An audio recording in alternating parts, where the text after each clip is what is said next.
Hello, അസ്സലാമു അലൈക്കും. ഇപ്പോൾ രാവിലെ തന്നെ ഡ്യൂട്ടിക്ക് പോകാനുള്ള പ്ലാനാണ്. ഇതാണ് നമ്മളെ യൂണിഫോമും കാര്യങ്ങളൊക്കെ വരുന്നത്. അപ്പോൾ ഇത് മാത്രമല്ല, നമുക്കൊരു ഹെൽമെറ്റ് ഉണ്ട്, ഒരു ചെറിയ ബാഗുണ്ട്, അതിൽ ഡോക്യുമെൻറ്റ്സും കാര്യങ്ങളാണ്. അപ്പോൾ ഞാനിവിടെ ഉള്ളത് സൗദി അറേബ്യയിൽ അബഹ എന്ന് പറഞ്ഞൊരു സ്ഥലത്താണ് ഞാനിവിടെ ഉള്ളത്. അസീർ പവർ പ്ലാന്റാണ് ഞാൻ വർക്ക് ചെയ്യുന്നത്. ഞാൻ സൗദി ഇലക്ട്രിസിറ്റി കമ്പനിയിൽ ഒരു കോൺട്രാക്ട് ബേസായ കമ്പനിയിൽ ചെറിയൊരു സേഫ്റ്റി ഓഫീസറായിട്ട് വർക്ക് ചെയ്യുന്നത്. ഞാൻ ഏകദേശം 1.5 വർഷത്തോളമായി. നമുക്കൊരു 7 പ്ലാന്റുകളുണ്ട്. ഈ 7 പ്ലാന്റിൽ നമുക്ക് വർക്കുണ്ട്. അപ്പോൾ കുഴപ്പമില്ല, അൽഹംദുലില്ലാ, സുഖമായിട്ട് വർക്കിങ് കാര്യങ്ങളൊക്കെ ഉണ്ട്. അപ്പോൾ ഇതാണ് നമ്മൾ ഫൈനൽ ടച്ച്. ഇങ്ങനെയാണ് ഡെയിലി പോക്ക്. അപ്പോൾ നമ്മൾ കാത്തിട്ട് നമ്മളെ വണ്ടി ഇരിക്കുന്നുണ്ട്. പ്ലാന്റിൽ ഫോൺ അലൗഡ് അല്ല, അതുകൊണ്ട് പ്ലാന്റിലെ വീഡിയോസ് എടുക്കാൻ ബുദ്ധിമുട്ടാണ്. എന്നാലും ഞാൻ കുറേയൊക്കെ ശ്രമിക്കുന്നുണ്ട്. ഞാൻ പണി പോണ കേസാണ്, എന്നാലും കുഴപ്പമില്ല, വിഷയമല്ല. നമുക്ക് വേറെ പണികളില്ല. അപ്പോൾ നമ്മൾ എഞ്ചിനീയർ നമ്മൾ വെയിറ്റ് ചെയ്തിരിക്കുന്നുണ്ട്.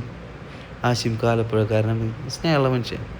അപ്പോൾ ഇൻഷാ അല്ലാഹ് സേഫ്റ്റി റിലേറ്റഡ് ആയിട്ടുള്ള വീഡിയോസ് ഇനി വരും ഇൻഷാ അല്ലാഹ്. അപ്പോൾ അടുത്ത വീഡിയോ വരെ ബൈ ബൈ. ഓക്കെ.